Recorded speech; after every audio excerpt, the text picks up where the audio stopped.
We're starting class laying on our back comfortably, whatever that means for you. Knees may be bent or on a chair or up the wall or just flat out on the ground. And once you're in that comfortable position, you can begin to concentrate on how your belly moves with your breath. Seeing how much of your breath you can direct into the diaphragm area, feeling for your ribs expanding to the sides. And then as you breathe out, drawing your ribs together and maybe feeling for your pelvic floor lifting up as well. Soften your breath as much as you can, relaxing the back of your throat. Opposite of Ujjayi.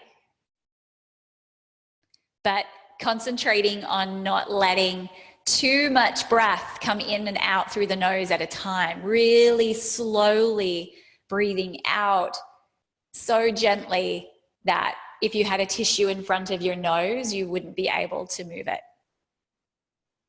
It takes a lot of concentration and it takes a lot of effort in your diaphragm to retain that breath and have it move slowly.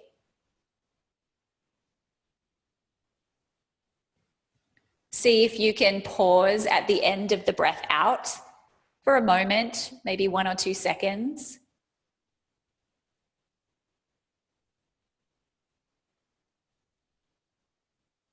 But don't have that moment go any longer than if it requires you to kind of suck the air back in through the nose. If you feel like you need to gasp all the way in, then you've let too much time lapse between the exhale and the inhale.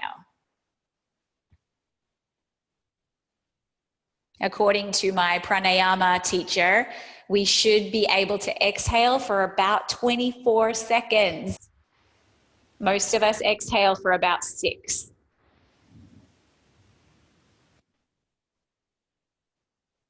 And maybe you want to count how long your exhale goes for, how long, including that moment after you finish breathing out before you feel a natural urge to breathe back in.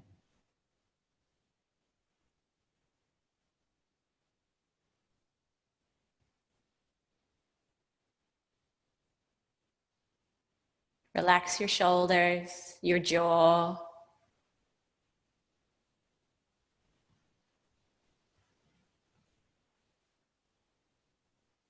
One more time, breathing out, counting how long you can extend the exhalation.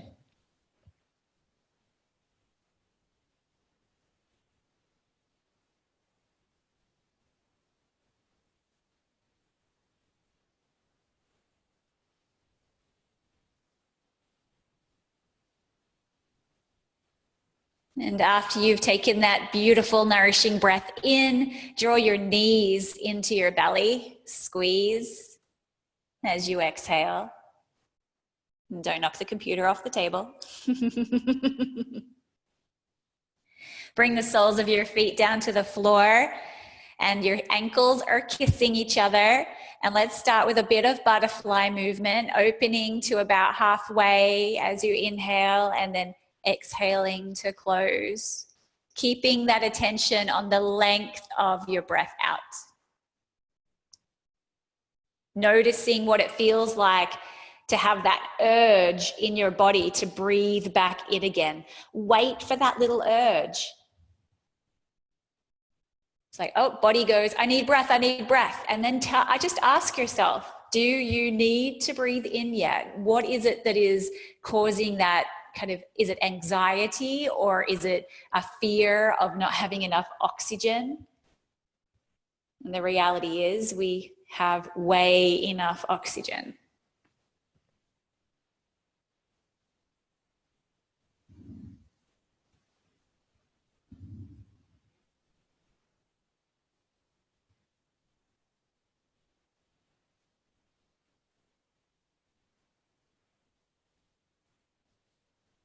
And we'll straighten the legs once your knees come back together. We're going to experiment with how our shoulders and our rib cage are connected.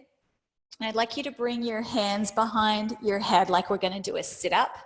And I want you to have a neutral spine, so allow for that little arch in your lower back and just notice where your ribs are. And I would like you to lift your head and your elbows up until you feel your ribs, the back of your ribs, all touching the ground. So you haven't used your core to pull your ribs down to the ground. You've just moved your body. So you're as high as you need to go. So you had to get your shoulders off the ground and essentially the flat back. That right there is what we want to prop. So that space, I want to grab cushions, blankets, whatever, and we want to prop that space so that we can actually relax with a straight spine. So you can roll to the side, grab hold of whatever cushions you think you need to get back to that height. I think I just need a block and a thing. Some of us may be able to be flat on the ground, and we're just going to get our head and shoulders enough off the ground that it's completely neutral, your belly is completely neutral, and the back of your ribs is flat against the ground without any effort required. So a lot of teachers will cue you to be like, press your lower back against the ground. And yes, we do that in class sometimes, but what we want is just the body to naturally be in that position. So that looks good. Do you have the arch in your back still there, or is it just the way your pants are? Yeah, we want completely flat. Yeah, flat against the ground. And relaxed belly. So you're not contracting the abs to push your back against the ground. Completely natural. Okay, and then hands are by your hips, and we're going to lift the arms up to the halfway above the shoulders, and then all the way over the head until you feel perhaps if your ribs start to lift again. If your ribs start to jut and the arch in your back begins to get bigger, we want to stop. And you might be able to come all the way to the floor and then exhaling all the way back down to your sides. Contracting the ribs down towards the hips, drawing the ribs in together as you exhale. Inhale back up over your head, but trying to keep your belly relaxed. That's the heart. So that the work here is relaxing the belly, not letting the belly do the work to hold you in place. And this is a Katie Bowman exercise that helps us to essentially release the shoulders from the rib cage so that they're not forced to move together, so that we can lift our arms up over our head without the ribs jutting out and us losing connection to our core. It's also a really simple exercise in allowing those superficial core muscles to relax, so that your deep core muscles can just do what they're designed to do. They're just working now without anyone making them do anything.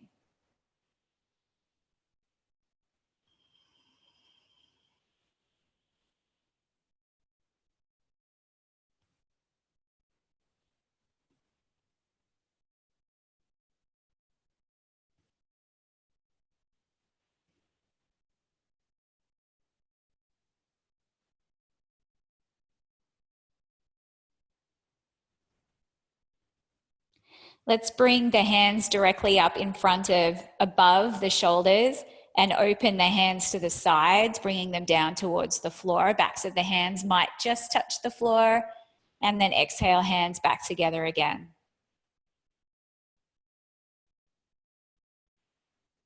Your arms moving entirely independently of your ribs.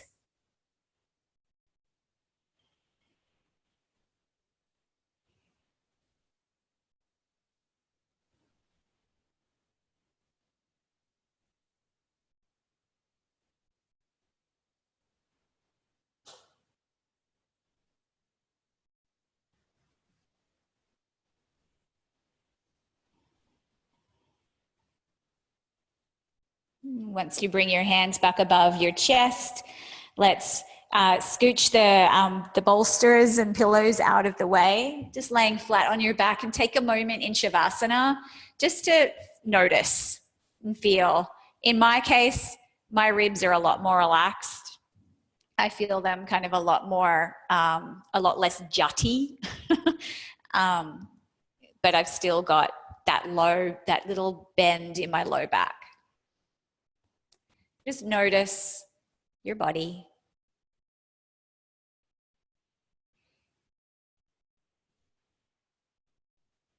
Roll to your side, please. Let's do some clamshells, eh? Why not? Hey, yeah. So set yourself up on your side with a cushion, knees together, and create kind of like that right angle out from your hips. And clamshells on the side now, keeping the feet together, knee lifts, knee drops. And let's hold there. Stop for a second. Check in with how you're breathing. Can you feel for that zone of apposition, for the expansion of the ribs and then the contraction of the ribs on your side? Feels completely different. Allowing your belly to be soft.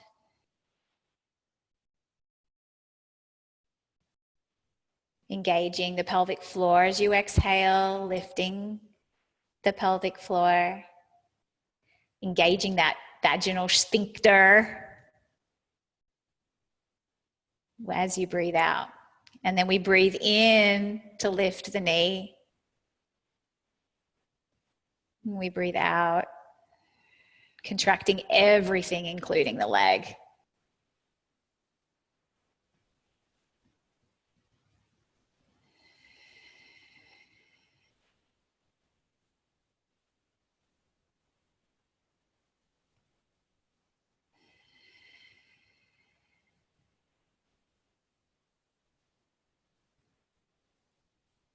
And maybe as the knee comes towards the other knee, you can imagine the sides of your ribs coming closer together as well. You're closing, you're opening.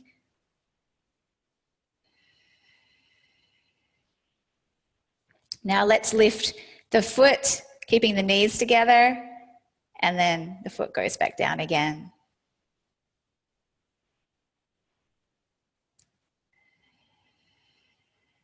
Ooh, my stabilizers in my left hip are really like, oh, hello.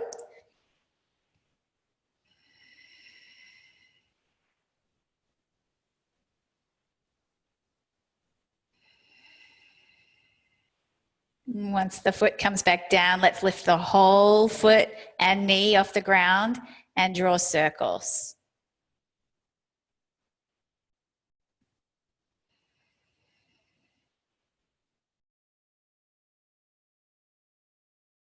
Change direction.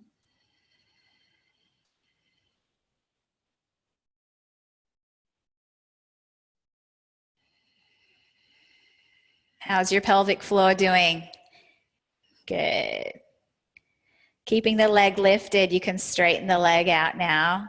Let the toes point down towards the floor and dip your toes down. Toes dip into the water and then lift back up. And you may want to start with that leg further back. Just don't overdo it. I don't want you to feel pain, like stabbing pain in the leg or the butt. We just want to work with intensity, build the fire. But as soon as it gets to anything that is a sensation like stabbing or cutting or kind of pinching, then we stop. Slow it down, lady.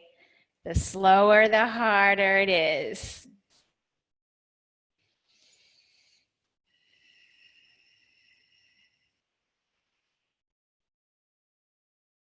And if you want to move through the clock and bring that toe and try and dip it forward, a little more. And try it out.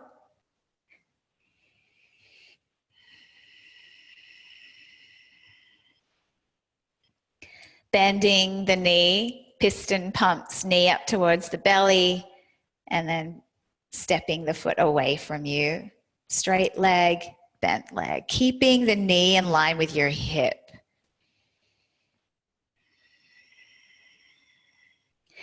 And maybe close your eyes and feel for the movement originating from your hip. So really require your hip to be doing the work here. Your core isn't doing it. Your obliques aren't doing it. Your lats aren't doing it. Your shoulders aren't doing it. It's your hip, and it's all of the stabilizing muscles around your hip. And it's even like some of us will even try and make our foot do the work. The foot is somehow like holding us up, but it's the hip we want to work.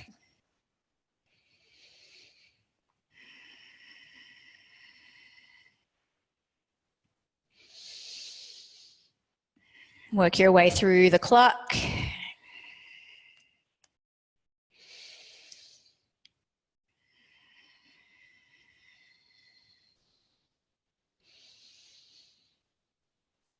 And let's take a little break and give your butt some love.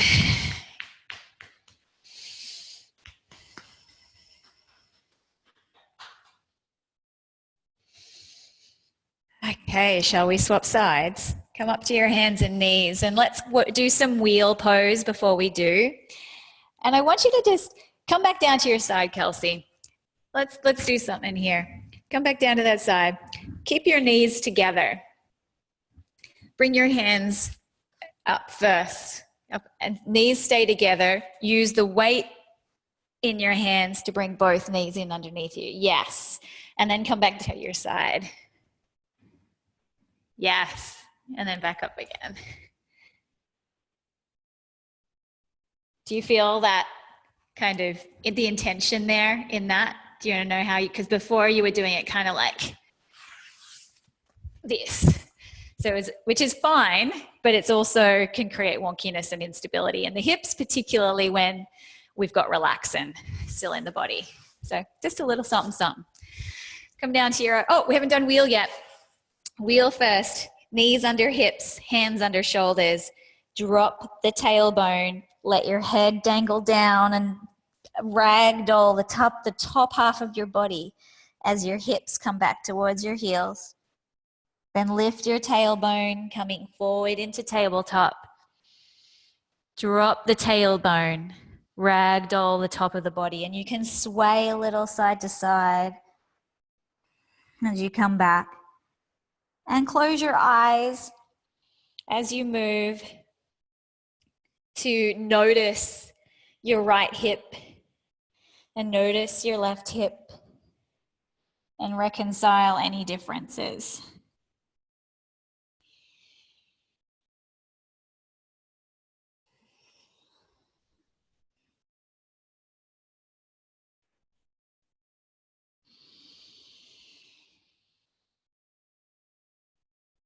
And let's lay down on our other side.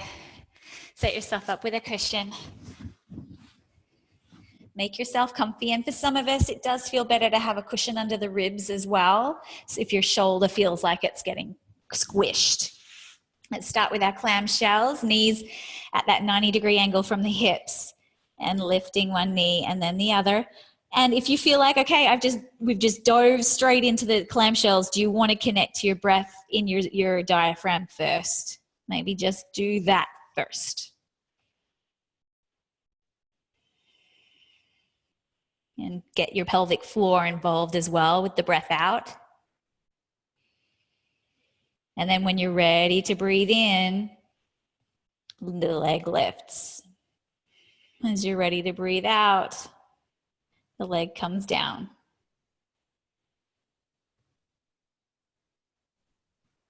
And you don't have to synchronize the movement with the breath. It could help to start that way, particularly in terms of creating that relationship of contraction and opening in your diaphragm.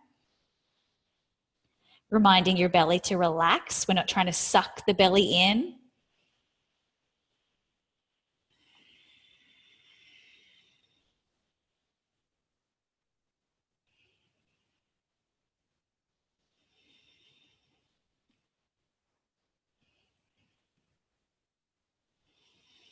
And let's lift the heels now. So knees stay together and the top leg opens up and then comes down.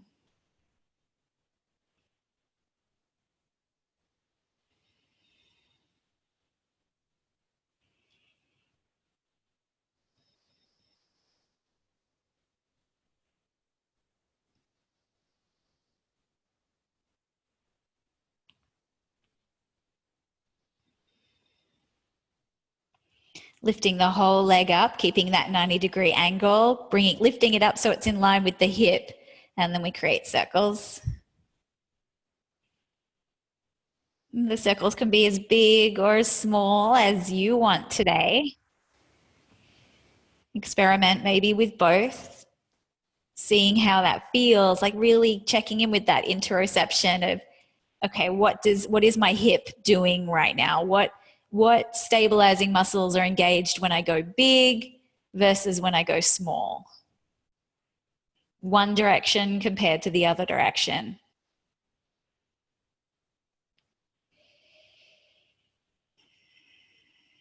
And this is one of the things I love about the practice of yoga, and it applies to Pilates and other mindful movement practices as well. It's this idea of straight leg, toes pointing down at the floor, dip your toe in the water.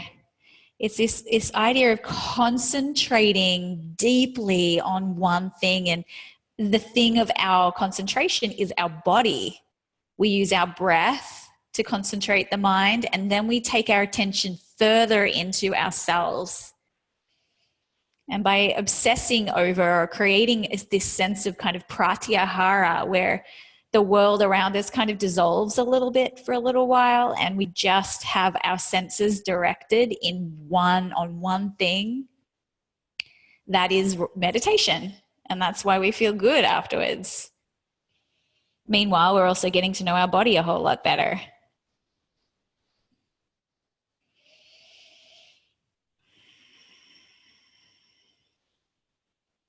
You can take that leg forward and experiment with how it feels to move up through the clock up to 9 o'clock, or just take it back if you need to, stopping at any point to massage or punch your bum.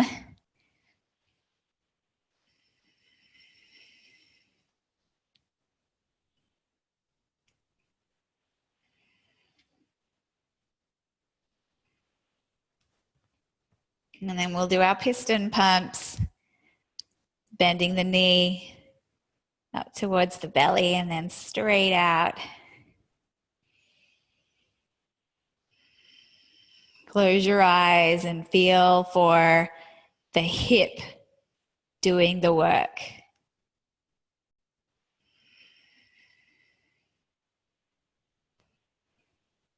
Your belly is relaxed, although your ribs still tuck in.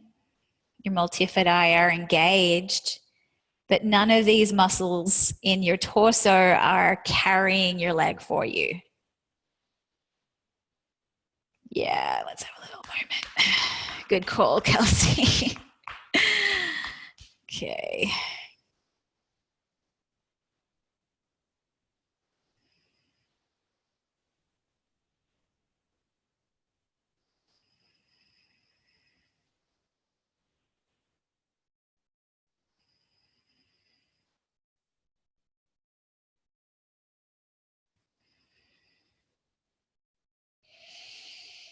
Is that enough? Have we done enough? Like, I'm supposed to be the teacher here, but this is like hurting me more. I should just be watching you do it rather than doing it with you. No, we need to do it together. Let's bring the knees together, give your butt a massage. It is easier when we do it together, right? It just helps. Winnie's doing a happy baby. Keep those knees together and press yourself up to your side, and then knees still together, bring them in under your hips, and we'll wheel back and forward. I want to do what Winifred's doing though. She gets to fly.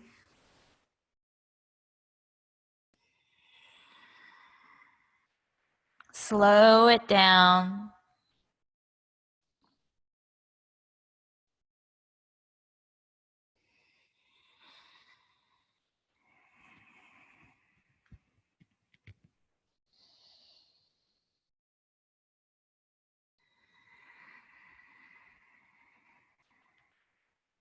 Stay back once you get to your heels and knees out wide. Head to the ground into child's pose. As you breathe in, lengthen your fingers forward. As you breathe out, your tailbone lengthens backwards, feeling for your great mother, the tube that wraps around your spine, lengthening and softening, becoming lubricated with movement.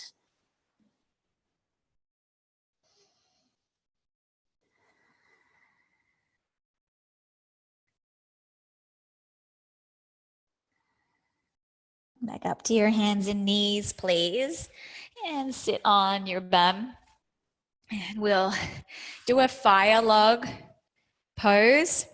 Left leg is on the bottom and right leg on the top. We cross our legs and stack the shins on top of each other. If that's just like crazy to you right now, you can keep the left leg out long and you can put a block in underneath that right leg if you feel like that's really killing you. Also, the block is useful if you do have the legs together and it's kind of hurts, then we don't want to overstretch when we've got relaxin'. Don't want to push it too far. We want to be able to relax into the pose, right? In theory. So feel for where your sits bones are. Have you got weight evenly distributed through both butt cheeks? Do you need to lean back a little? Tuck the ribs down. Let your shoulders relax. Broaden your collarbones. Tuck your chin and smile. And if this feels like enough for now, then please stay here, concentrating on the length of your breath out. You can also bring your hands out in front of you if you would like to stretch a little deeper. If this still doesn't feel like a stretch yet, then you can also walk your hands out in front of you. Wherever you are, let your chin be tucked and your head relaxed. The back of your neck is long.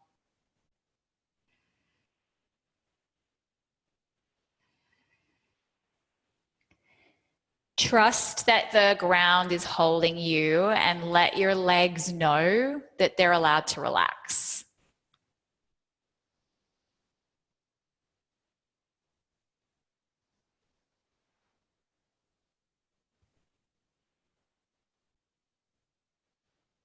Relax your belly.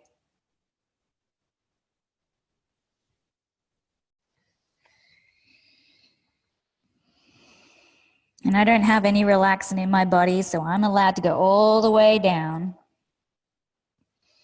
If you're more than 6 months postpartum, then feel free to push past your edge of flexibility. If you're within 6 months postpartum, just feel that edge and see if you can come back from it slightly and feel the strength in that.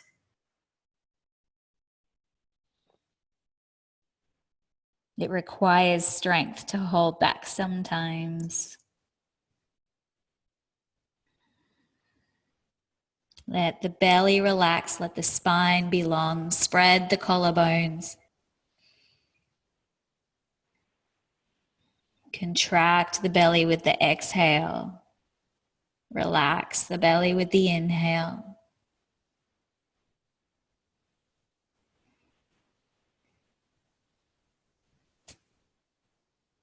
On your next breath in, lift your head, lengthen the spine. On the breath out, draw the ribs in.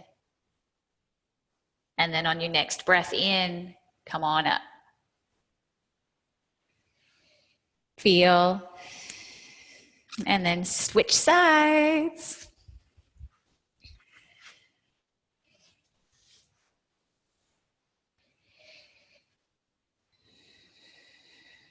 And you may feel different on this side. You may feel like this side you do need the leg out long and straight, and that's totally cool. We're wanting to feel the stretch in and around all the stuff that we were just strengthening.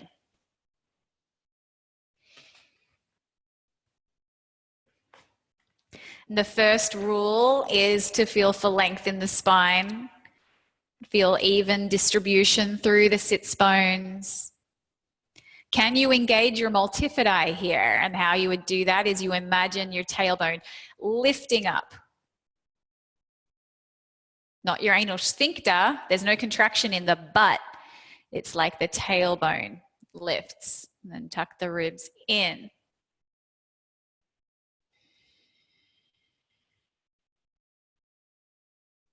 Feel the ground underneath you. Those parts of your body that are connected to the floor, creating resistance against the gravity that is weighing you down.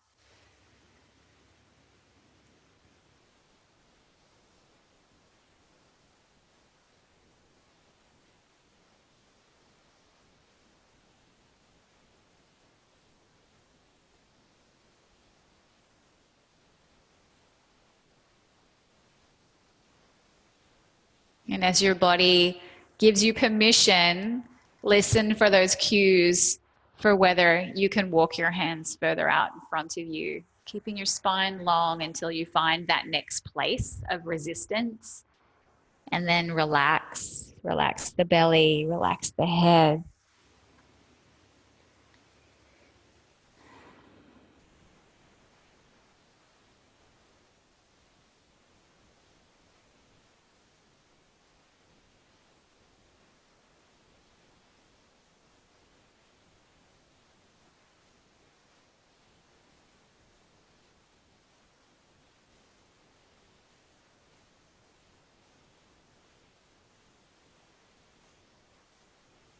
Keep experimenting with the length of the exhalation. I mean, we're not going to get to 24 seconds, but if you need somewhere to concentrate your mind right now, maybe count how long that breath out takes and how long it requires. You can leave the breath out before you need to inhale.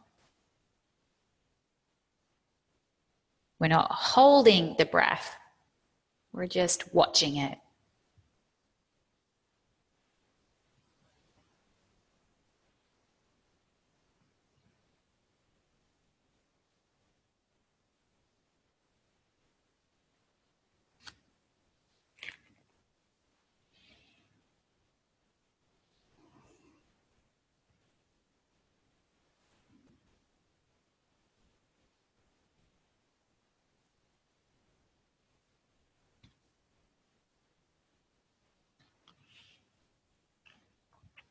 On your next breath in, lengthen the spine, lift the head.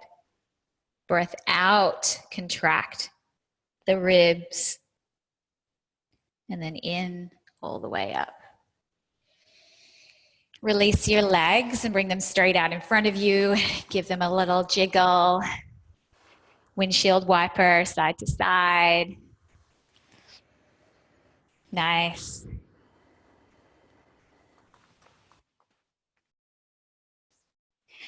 And we've got one standing pose before we finish up. So make your way to your feet.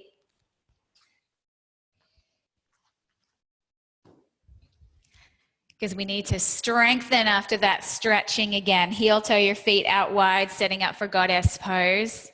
Sinking down into your goddess. And you can sway side to side gently. Keeping your attention in your hips. Can you use the right foot to push you over to the left? And then the left foot to push you over to the right.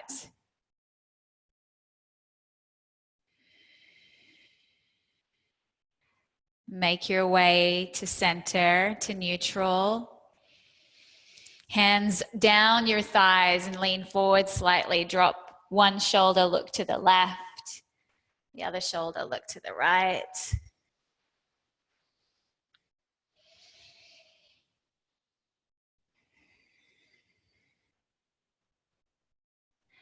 Even on both sides, come back to your goddess. Find your mudra of choice. What are you looking for today? Connection to your yoni, to your feminine energy, your gratitude, your consciousness.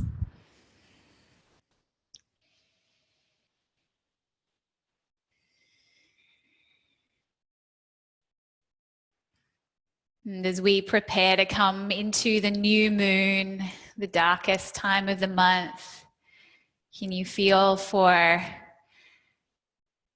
how deep you can go into intensity? Maybe sinking a little lower, using your breath to relieve tension, using your mudras to stay balanced and centered. Lifting your hands up towards the sky and opening the palms. Check in with your ribs, draw them back in.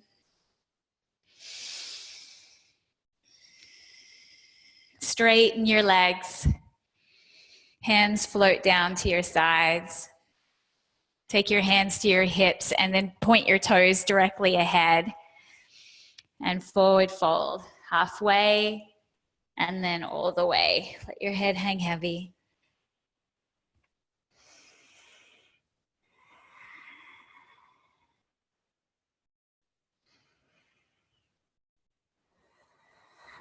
Relax your shoulders. Shake your head, yes and no.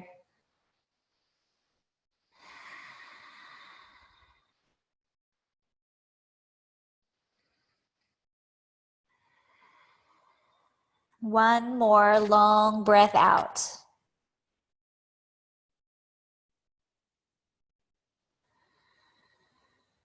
And then on your breath in, lift your head. On your breath out, draw the ribs back in, hands to your hips. And on the next breath in, lifting up all the way. Heel toe your feet in together. Tadasana, feel.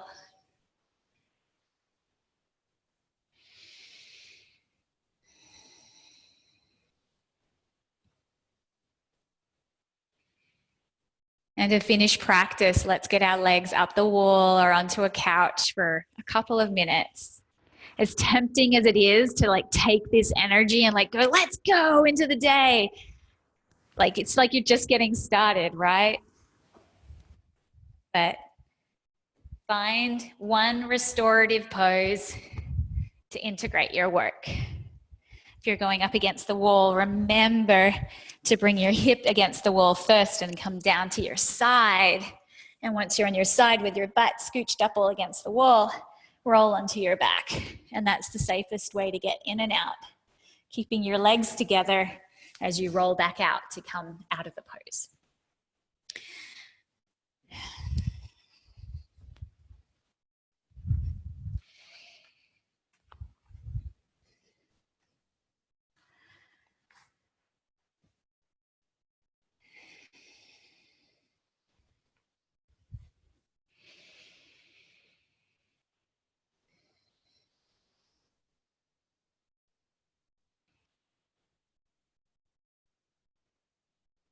And I'm here with you as you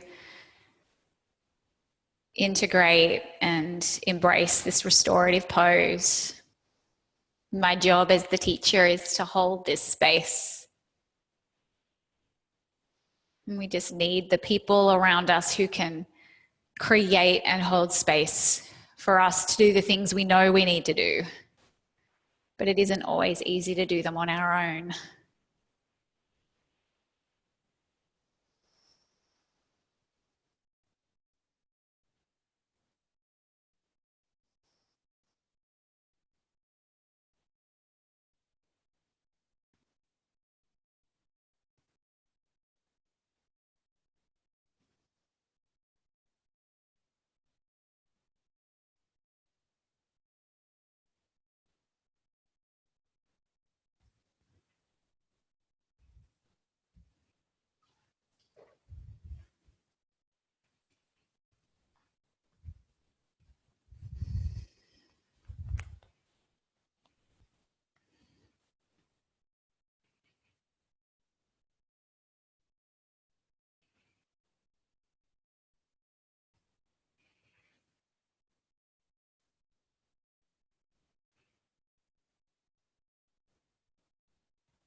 And as you rest for one more minute, I want to share a few words from a really awesome book called Living Your Yoga by Judith Lassiter.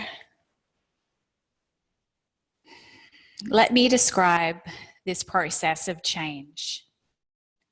When we acknowledge and befriend powerful feelings, these previously hidden demons have less power over us. What results is space for inner quiet. From the quietness, we can make healthier choices about our actions. From choice comes freedom. From freedom comes wholeness. And wholeness is the state of yoga.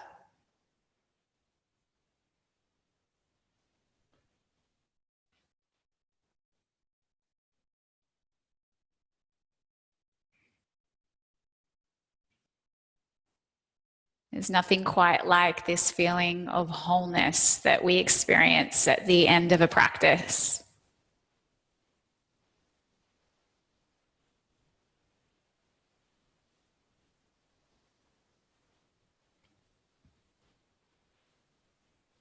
The feeling of a quiet mind, a satisfied body, the union of mind, body, and spirit. And it's so simple.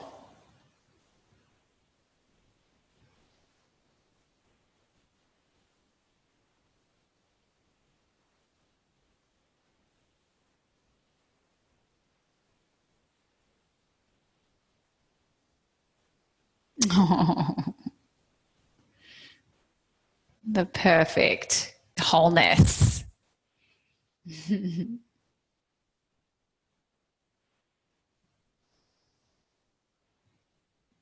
And wherever you are, you can draw your knees together and roll to your side.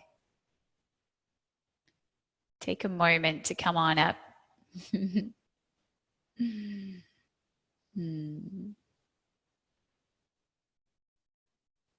No, Dolly.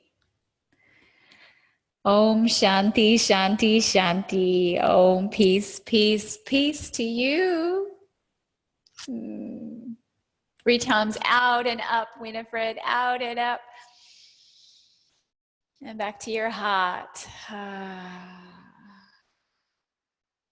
Namaste. Perfect way to end class, to snuggle a baby. Like, I couldn't think of anything more precious. Thank you, Daddy. Zach stepped in right at the right time.